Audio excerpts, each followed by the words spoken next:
Les damos la bienvenida a su programa Entre Voces. Yo soy Cheli O y estamos transmitiendo desde el Museo de los Conspiradores. Y miren qué bonito fondo tenemos en esta exposición de Linda Sánchez, la artista de los hilos líquidos. Los invitamos a que vengan a ver esta exposición. Les va a encantar aquí en el museo. Y déjenme decirles que Linda Sánchez es una pintora queretana nacida en Santiago de Querétaro. Los invitamos a que vengan aquí a ver esta exposición. Y vamos a entrar de lleno en nuestro tema, que es hablar sobre uno de los grandes escritores, que es Arthur Rimbaud. Y vamos a ver este texto que nos habla de la vida de Rimbaud y se titula Para nuestra amistad con Rimbaud. No conocí a Rimbaud, no estuve con él en ninguna calle, en ningún café, ni en la casa de fulano, ni me acarició la suerte o la mala hora de que un viaje a pie o en tren de segunda no encontrara. En primer lugar, no le conocí, murió hace 100 años, en 1891, en Marsella. Poco después de espetar a su hermana Isabel, yo iré bajo tierra a la oscuridad, mientras tú seguirás paseando al sol. Llevaba en el cinturón monedas de oro que había ganado y aún no había empezado a disfrutar. Cuando alguien famoso muere, o le dan un premio o le elevan a la epifanía. Sobran críticos que lo primero que escriben es «yo estuve con él» o «me dijo en aquella otra calle». De todas formas, a Rimbaud, en sus mejores tiempos de creador literario, nadie se ofreció para recordarlo. Cuando murió, solo asistieron la madre y la hermana al entierro. ¿Seríamos tan necios hoy? Tal vez tampoco con sus libros y su alcance de conocerlo. ¿Quién antes de conocer a otro podía escapar a su pregunta? ¿Conozco al menos la naturaleza? ¿Me conozco a mí mismo? Nació el 20 de octubre de 1855 en Charleville, ciudad francesa de provincia que expulsaba a los jóvenes y asfixiaba a Rimbaud. Aunque la proximidad del río Mosa y su compañía están referidas en muy bellas páginas poéticas, fue hijo de una campesina con propiedades rurales y de un oficial de infantería. La madre era experta en silenciar sentimientos tras una enérgica coraza de principios. El padre, un frustrado escritor, entre otras obras, tradujo el comentado El Corán, que decidió que el hogar formado con Vitaly Quiff debería borrarse de su vida. En 1860, cuando Arthur tenía 4 años, se separó para siempre. Los 4 hijos, 2 varones y 2 mujeres, quedaron al exclusivo y excluyente cuidado materno. Arthur, aventajado alumno del liceo desde muy temprano, mostró deslumbrantes actitudes literarias.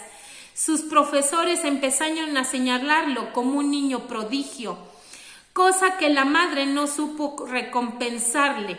El poeta niño, entre el fervor religioso de la iglesia y la escuela, halló momentáneamente salida.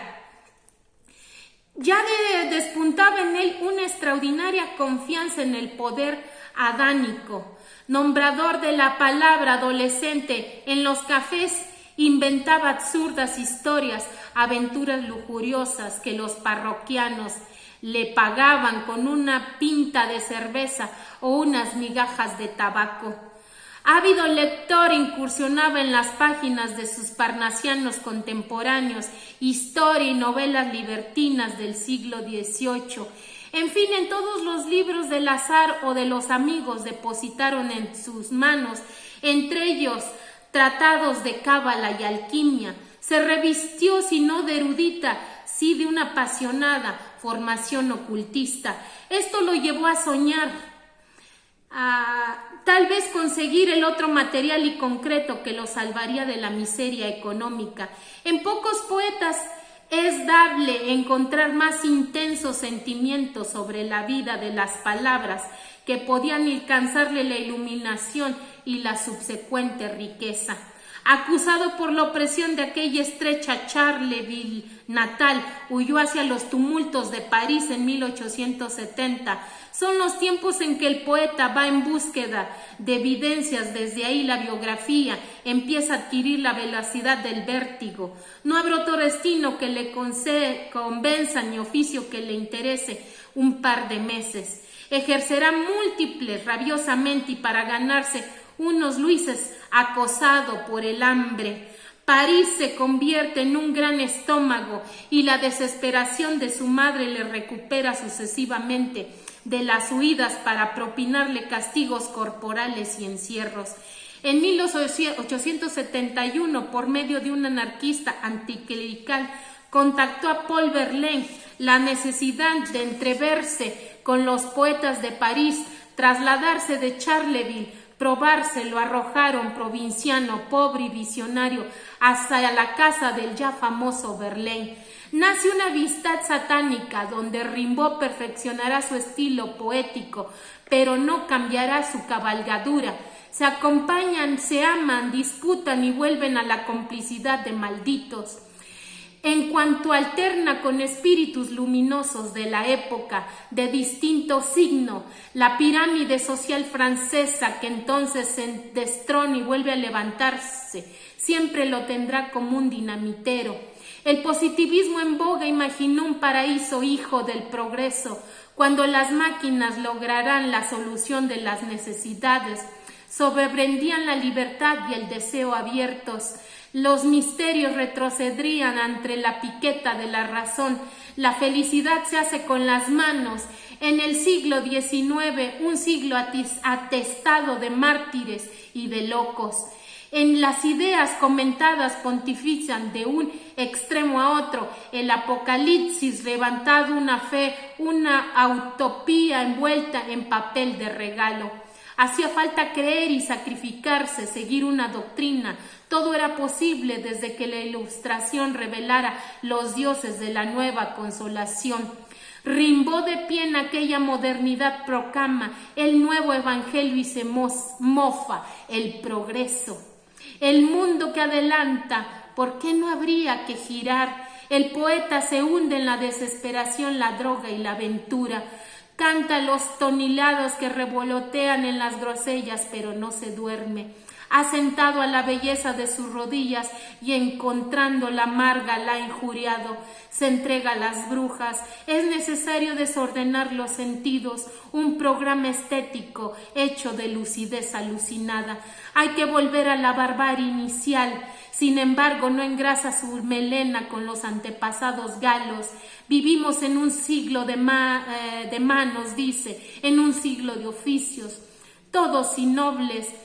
Lo mejor es soñar borracho. Sobre la arena escribe en una temporada en el infierno, cuya primera edición supervisó personalmente. La tormentosa relación con Verlaine reviste episodios marcados por el agujero en la fe que ambos encarnaron. Finalmente Verlaine, cuando purga su condena por un balazo que disparara contra Rimbaud, alimenta una sorprendente pasión mística. Amémonos en Jesucristo fue su propuesta, de la que Rimbaud abotinara. Una noche de puñetazos acabó con aquella amistad. Y nuestro poeta continuó en su senda de condenado. Estaba a tal punto atravesando por la errancia que escribió a su familia: me gustaría recorrer el mundo, bien mirado no es tan grande, quizá entonces encontrará un sitio que me agradara lo bastante. Recorrió Europa gran parte de sus distancias a pie y magro de alimentos, tan magro que en ocasiones se le hiciera llagas en el estómago, de frotarse vacío contra las costillas. Su método fue siempre antes la entrega del cuerpo y el alma, que la disciplina no medita ni dispone conciencia análisis, expone su ser como herida abierta a la sal y a los esquivos bálsamos del mundo. Siendo adolescente aún reconoce la horrible cantidad de fuerza y de ciencia que la fortaleza ha dejado siempre de mí. Ello apone su cuerpo y su videncia. En 1873 viaja a Londres, donde ya había estado con Verlaine, y vive una breve reconciliación familiar. En sorprendente la actitud del poeta, según el diario de su hermana Vitali, acompaña a la madre por las calles y tiendas londinenses, se preocupa por el bienestar de la hermana, intenta conseguir un trabajo que provea un orden exterior en su vida. Ya ha publicado Una temporada en el infierno, con verdadera ansiedad por la opinión de la crítica literaria, que ominociosamente le dio la espalda. Así no hay cauces favorables para su torrente interior. Su familia le despide para retornar a Charleville y Rimbaud intentará porvenir como profesor de idiomas. Es muy probable que en esos momentos haya escrito desilusionado de tanto comedido fracaso. La vida es la farsa que todos representamos, y el otro poema en prosa titulado Democracia. Abandona el trabajo en Inglaterra para iniciar su vagabundeo por París, Alemania, Suiza, Italia. Tras la posterior repatriación de Charleville, estudia dentro de un armario árabe y ruso, y quizás movido por las intuiciones de las correspondencias esotéricas de las cosas aprendidas en Baudelaire, incurre en una nueva pasión, el estudio de la música. Talla con el cuchillo el teclado del piano en una mesa de su casa, estudia ahí su teoría hasta que su madre accede a alquilar el instrumento. ¿Por qué la música? Dicen que los que comen el peyote o beben otros cualificados alucinógenos, que en trance la estructura de las cosas se les revela de una geometría perfecta. La pitagórica, la esencia última, es perfecta como escalas musicales que resuenan de astro en astro. Los caminos de la evidencia, en fin, también podrían ser musicales para el poeta Arthur Rimbaud. Hay un paradigma formidable en su vida que es siempre el umbral de las sorpresas. A los 19 o 20 años abandonó la literatura. Lo releemos y una y otra tentación más poderosa que la de volver a sus páginas. Inevitablemente uno presiente que la mayoría de los diversos y atormentados rebeldes visionarios, teólogos románticos del Apocalipsis y la redención que el siglo XIX hubo, acaban sentando teorías que sirven para convertirse en doctrinas. Rimbaud se nos eclipsa cuando pretendemos explicarlo. Después de tan breves años de escritura, es seguro que lo encontraremos en la culpa por las inocencias violadas, también por el vómito sobre ciertos estribillos de moda. Sospechamos que por obra de sus intuiciones de creer sagrado el desorden de los sentidos, se ahorró bastante del arduo camino andado por otros buscadores.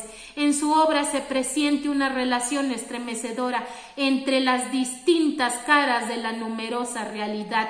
Es posible que por eso estudiara diversas lenguas, piano, límites de la poesía, matemáticas, y autoexiliado en África pretendiera poseer copias técnicas manuales en pocos meses.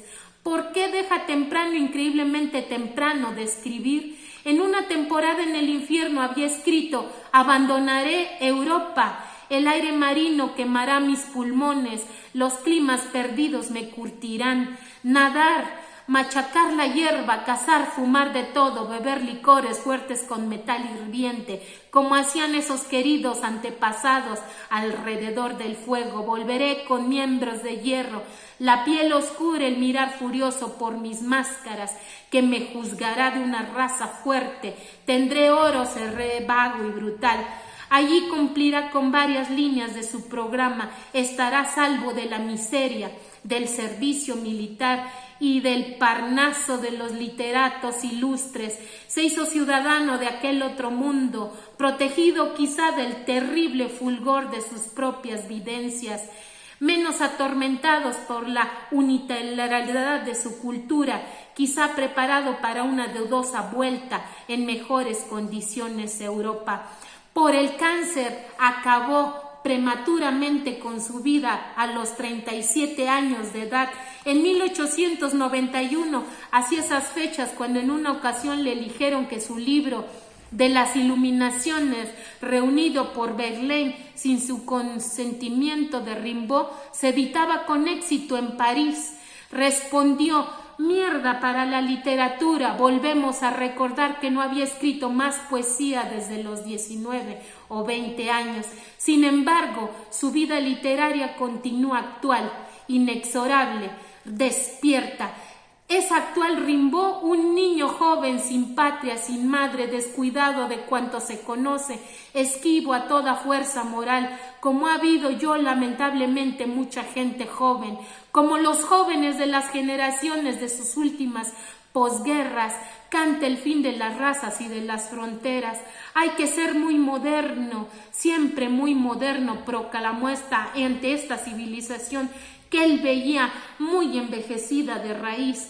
Hay que acostumbrarse a la alucinación simple y creer sagrado el desorden del espíritu. Occidente lo ha cubierto todo, una civilización que él conoce a pie. Cuando la parafernalia positivista había imaginado la posibilidad del paraíso a propósito de la ciencia y el progreso, la democracia vigilada y el populismo, Rimbaud es uno de los malditos que alzaron su aullido, clamor en el desierto, después de transitar en un viaje alucinante por los oficios, países, costumbres y revoluciones. Decidieron abandonar Europa, marcharon a África.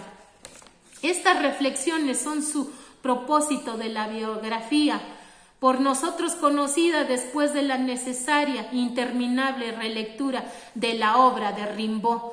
La biografía fue trabajada por el autor desde un libro de 1947 hasta la edición definitiva de 1861. Un libro que en la actualidad no revela piedras preciosas, no es tampoco hijo de iluminaciones subsecuentes al toque rimbaudiano, es fruto de la pesquisa, de una cuidadosa disciplina que indaga no solo un poeta, sino en su mundo, e inscribe la obra del autor dentro del acontecer vital de cuando se escribió. Por lo demás, esta edición es bella y generosa en su aspecto gráfico y obligada consulta para los que con tanto temblor amamos la obra de Rimbaud. Y ahora voy a dar lectura a extracto de Arthur Rimbaud de Nuevos Versos y Canciones, primera edición, en la ciudad de Buenos Aires. Traducción y notas de Juan Arabia. ¿Qué nos importan, corazón mío? ¿Qué nos importan, corazón mío, los manteles de sangre y de brasa, los miles de asesinatos y los interminables gritos de rabia? Esos llantos que desde el infierno derriban cualquier orden y el aquilón que todavía sopla en los desechos. Y cualquier venganza, nada, pero sin embargo la queremos. Industriales, príncipes, senados, desaparezcan abajo el poder, la justicia, la historia. Es nuestro deber, sangre, sangre, la llama de oro. Todo por la guerra, por el terror y la venganza. Espíritu mío, demos la espalda cuando nos muerdan. Ah, paz en repúblicas de este mundo. Basta de emperadores, de regimientos, de colonos, de pueblos. ¿Quién revolverá los torbellinos de fuego furioso? Más que nosotros y los que imaginamos nuestros hermanos. Nosotros, románticos amigos, vamos a divertirnos. Nunca más trabajaremos mareas de fuego. Europa, Asia, América, desaparezcan. Audiencia, pues les agradecemos y nos despedimos desde aquí del Museo de los Conspiradores, agradeciendo a la Secretaría de Cultura del Estado de Querétaro por permitirnos las instalaciones. Nos despedimos, yo soy Chelio, hasta pronto y este es su programa Entre Voces.